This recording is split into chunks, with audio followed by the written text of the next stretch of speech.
എം.ടിയുടെ ജീവൻ നിലനിർത്താൻ ഡോക്ടർമാർ സാധ്യമായതെല്ലാം ചെയ്യുന്നുണ്ടെന്ന് മന്ത്രിമാരായ മുഹമ്മദ് റിയാസും എ.കെ. ശശീന്ദ്രനും പറഞ്ഞു. ഓക്സിജൻ കുറഞ്ഞതായി ഡോക്ടർമാർ അറിയിച്ചതായി എം.എൻ. കാരശ്ശേരി പറഞ്ഞു. ഡോക്ടർമാരുമായി സംസാരിച്ചു. ബഹുമാന്യ എം.ടിയുടെ കുടുംബാംഗങ്ങളുമായി സംസാരിച്ചിട്ടുണ്ട്. ഡോക്ടർമാർ സാധ്യമാകുന്ന എല്ലാ കാര്യങ്ങളും ചെയ്യുന്നുണ്ട്. എല്ലാ മെഡിക്കൽ സപ്പോർട്ടും കൊടുക്കുന്നുണ്ട്. സാധ്യമാകുന്ന എല്ലാ കാര്യങ്ങളും ചെയ്യുന്നുണ്ട്. ആവശ്യമാണെങ്കിൽ മെഡിക്കൽ ബുള്ളറ്റിൻ ഇറക്കാമെന്നും ഡോക്ടർമാർ പറഞ്ഞിട്ടുണ്ട്. കാരണം നാടെമ്പാടുമുള്ള ജനങ്ങൾ വളരെ ഉത്കണ്ഠയോടുകൂടി എന്താണ് അദ്ദേഹത്തിന് സംഭവിക്കുന്നതെന്ന് അറിയാൻ കാത്തിരിക്കുന്നത് കൊണ്ട്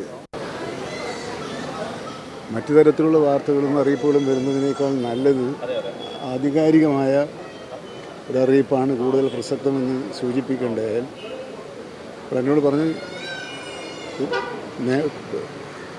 പ്ലസ് ഓർ മൈനസ് എന്തായാലും ആ മാറ്റം ഉണ്ടാകുമ്പോൾ മാറ്റം ജനങ്ങളെ അറിയിക്കാമെന്നാണ് പറഞ്ഞിട്ടുള്ളത്.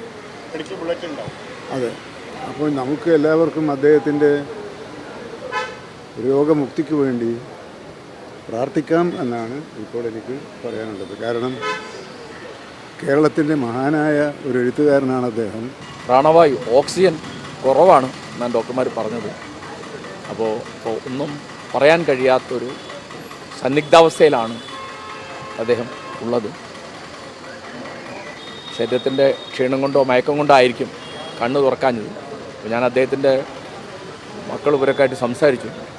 അപ്പോൾ ഓർമ്മയും കഥയൊക്കെ ഉണ്ട്, പക്ഷേ സംസാരിക്കാനോ ശരീരം ചലിപ്പിക്കാനോ എന്നുള്ളൊരു ശേഷി ഉള്ളതായിട്ട് തോന്നിയില്ല.